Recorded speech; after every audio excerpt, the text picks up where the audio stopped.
In this video, we'll show you how to use sections to give your Salesforce data custom layout. And this is an alternative to table if you're looking to give nice aesthetics to your data. So the data structure I'm going to use here is I've got an opportunity and then I've got related opportunity products. And this is what I want to bring the products directly into a section, but multiple sections as opposed to a table. And yeah, and we'll use this opportunity here. So let's get started. Let me show you how this works.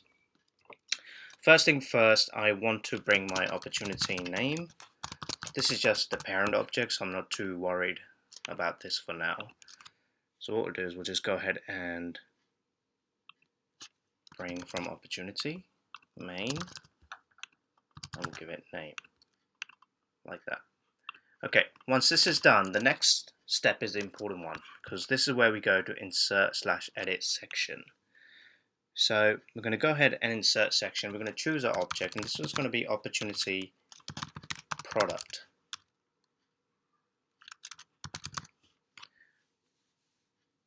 So let's find opportunity product. There. And then we'll say product full section.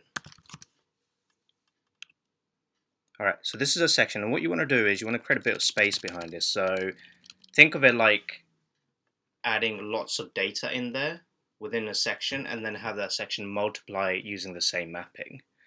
So for me, this much space is okay, so I'm happy with that. Next, what I'm going to do is I'm going to insert a little text box. So let's draw one out for us. That works, and we'll call this one description. And using these text boxes can give you a lot of flexibility. And I'll show you some more stuff to it very, very shortly, which I think you'll find very, very interesting and useful when you're building out your sections.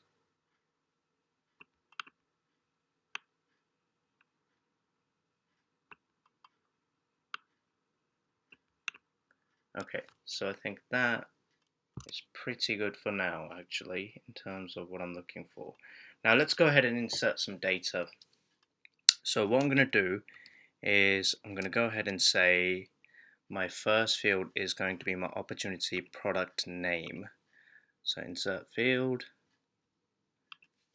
and then we'll call this one opportunity product name. And then what I'll do is I'm going to go ahead and actually decrease the tag a little bit. So this is good. And then what we're going to do is I'm just going to copy this over here and then bring this down here, and I'll show you why in a second.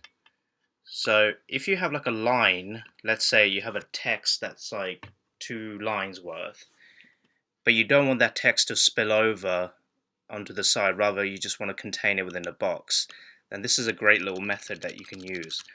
So in order to use this method, the first thing you need to do, you need to actually draw out your box, and then insert field, and then choose your field. So for me it's going to be line item description, and then insert it. And then what you want to do is, and this is up to you, you can decrease the tag, copy it, and then put the tag back into the text itself, like that. And you want to get rid of the old one. But you never want to draw the tag directly within the box itself, because it will not work. It has to come out first, out here, and then copied back into the text itself. Now what will happen is, this is a line item description, so I'll show you what that looks like. Let's go into one of the products. You can see it's a big line, right? This one over here. We want this to be split into 2 lines here. So that's why I've drawn out that, and it's really easy to do so as well. So that's that, and actually I'll make this a little bit wider. Why not use the space? Okay, that's good. Now what I want to use is I want to get another field, and we'll call this one code, and then one more, we'll call it quantity. So let's go ahead and do that. Let's insert field, call it product code, like this, and then one more is going to be quantity. And I'm just going to configure the format because I want this to be an absolute value, like that.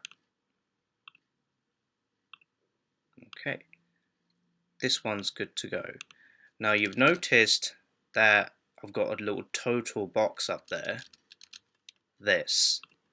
And this is what I'm going to also be using to put the actual total of each line item directly underneath here. So the drill is simple. All you want to do is, again, same thing like I said before. Just go ahead and insert your field. So for me, this is going to be total.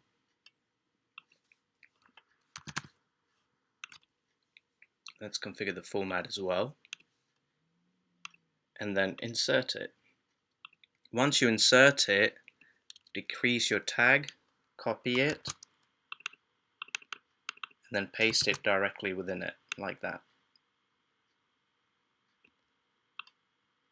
The reason why I do it like this is because it gives me a lot of flexibility to move this box anywhere really, without having to constantly use space and all that annoying stuff that comes with it.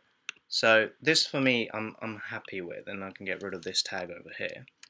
So now let's see the final result. What does it look like? So if I go back into actually, one of the things I also want to do is when I click on this, I can actually format the entire shape. So I can say, you know what, I want to format this, and then I want to completely introduce transparency behind it and then around it.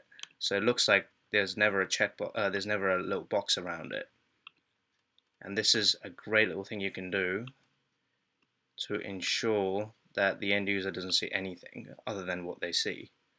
So now we've got our tables, so let's link them up. I'm going to say opportunity, we'll come back to this in a second, but the line items must be equivalent to opportunity ID in the first one. Alright, so that I'm happy with. So now let's go ahead and get ourselves our opportunity ID, which is over here. And then we'll say to go ahead and preview.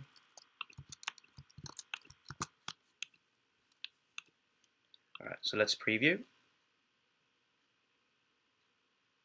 And now you can see how everything is coming really, really nicely in its own little section, which is repeated. So we've brought back all the data according to those line items and brought it back within the document with really its own custom layout that we just designed, and make it look really nice as well. So you can see that what I've done here, that these sections are holding the text within it. It's not expanding or leaking anywhere else. And this is again one of the things you can use to really format your Word document really nicely. But remember, you must create the tag outside, then copy and paste within the actual box itself. Don't do it directly within the box because it will not work. So yeah, this is really cool. Hope you enjoy it, and thank you for watching the video.